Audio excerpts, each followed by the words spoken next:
they played disciplined football. I mean, they didn't really play that discipline against Illinois. I don't know what heck happened there, but the way we get sloppy sometimes, and that's kind of a game. I think it's right before.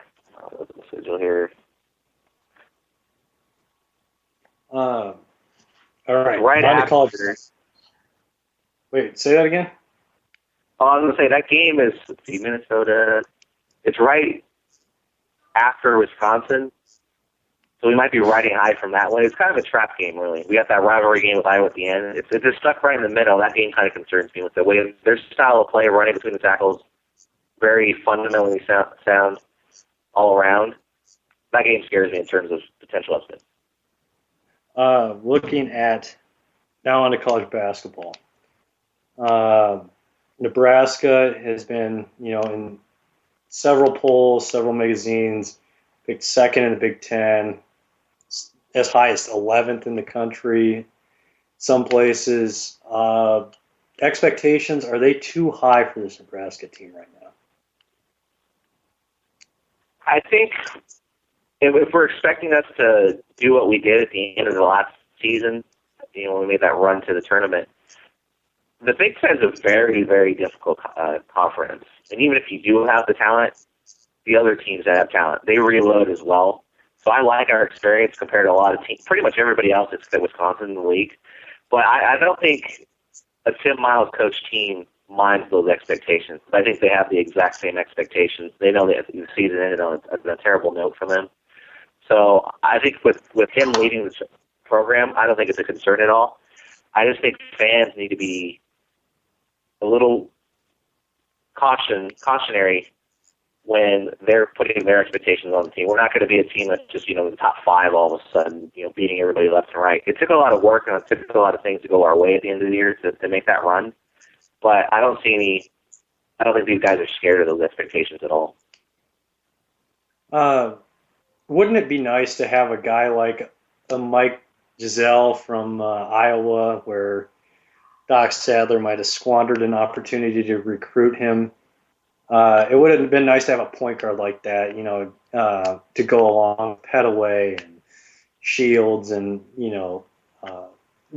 what's your take on this roster right now? Do you think it's too top heavy, or do you think that's, just the right mix for a Nebraska team if they're going to be successful? Well, I think, if we had a guy like Cassell, he'd help with our shooting. I think shooting was our Achilles heel last year. If Pettaway wasn't hitting his shots, we weren't scoring. So we really need Ty Webster to improve his offensive game. He was basically out there, and when he was out there with the rest of the starting five, we were basically playing 4-on-5 offensively. Plays good defense, but he really needs to get to the hoop, get his confidence up. So I think he's been working pretty hard with Pettaway in the offseason. So we really need him to improve there. Nick Fuller, coming off the bench, he redshirted last year. I know they were trying to have him be kind of our Raggy. I think that was Tim Miles' words there. So if he can shoot anywhere near what Raggy did during his career, that would be a boon for us to stretch the floor and give some room for Pettaway and Shields to kind of drive to the basket. It was a little unfortunate that Leslie Smith got hurt. I wanted to see what we can do with some big man depth. I don't really like Walter Pitchford at the 5. I think he's more of a stretch 4. So he was kind of forced to play some 5 last year. And it's kind of forcing us to, I think we were trying to redshirt Jacob Hammond, who's one of our top 100 recruits coming in, but we're forced to play him now. But I think compared to last year's team, we do have a lot more flexibility than we had last year. So I think we're going to have a lot of length. We're going to be pretty good defensively.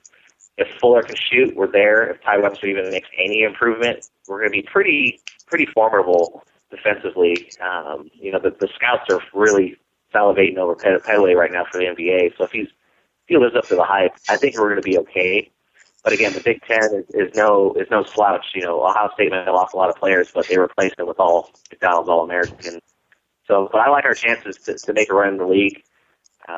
Wisconsin's, far and away the best team in the league, though. Nebraska's got to be, especially in the Big Ten, they got to be like that Kansas State in the Big 12 in football, where they, they got to get it while it's hot. Nebraska, I don't think people appreciate this as much as they should, because this is not this. There was like a 5-year run with Danny Nee, in the early '90s. Maybe if he gets one more year, they have a run in the NCAA tournament. But you look at this, with Kansas State or with Nebraska, it's you gotta get while the getting's good, because it's not going to be easy in the Big Ten. Once these 3 guys are gone, it's going to be tough to kind of keep that going. Oh, exactly. I mean, we have to. I'd like to see us to get off that schneid and actually get a tournament win for the first time ever, so I can stop hearing about it. But as fans, we have to appreciate what we have here. I mean, Tim Miles is recruiting pretty well. We got Andrew White III from Kansas, who was a ESPN top 100 player or whatever. Jacob Hammond, who's a power forward, he was a top 100 guy. We picked up a couple guys this offseason as well that were top 100 guys from Illinois. So we're somewhat going to reload, but you never know with recruiting, first of all. But looking at Tim Miles' track record, everywhere he's been, he's done a pretty good job developing players. So we're not going to be like Ohio State, where you can just replace your entire starting 5 and then be in the dance again the next year. We're going to have those cycles where we're 2-3 years in a row, make the tournament, maybe be a bubble team the next year or 2, and then do it again. So we're going to have that mentality where we have to work every night, protect home court, and develop our players. As long as Tim Miles is here, I'm pretty confident in him. But like you mentioned, the Big Ten's a very, very difficult conference to go through on a consistent basis. Derek, before I let you go, I appreciate you coming on. You want to tell everybody where we can find you on Twitter and the internets and all that good stuff? We're all over the place. Like you mentioned before, I'm the founder of NoCoastBias.com. You can find us out, check out some of my work there. I have a great team. I also write for CoreNation.com and cover all Husker sports for them.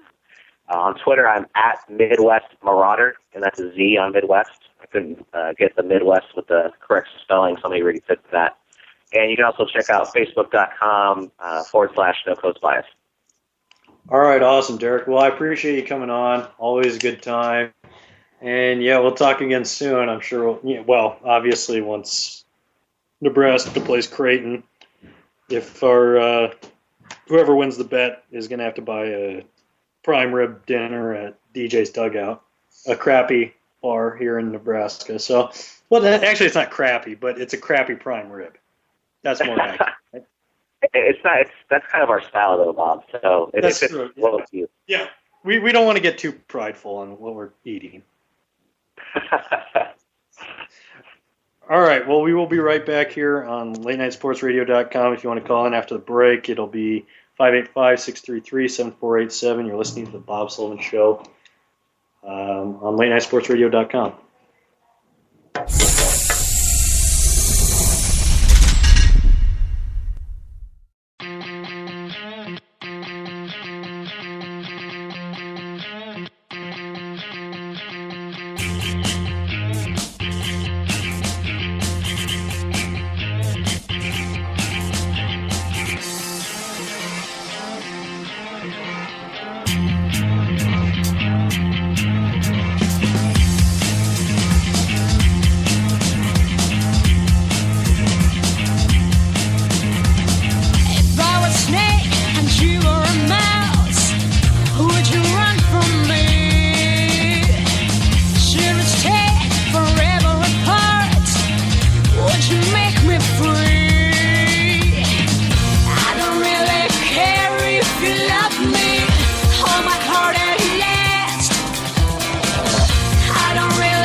sweat. Hey, there goes Joan Jett, you know. Woke up to some wailing.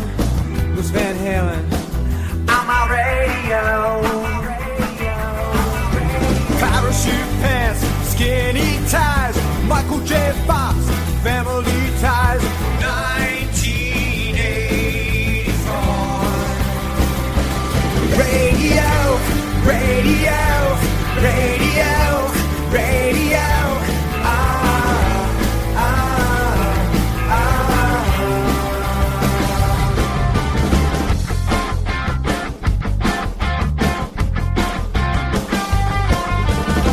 Don't want no more 90s shit. Nirvana was cool and maybe Pearl Jam, but that was it.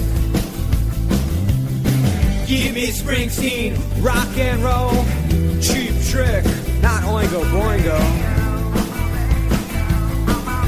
Hey, Joey Ramone, leave Michael Jackson at home. Radio, radio, radio, radio.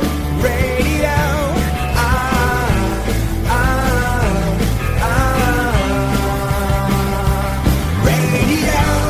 radio, radio, radio.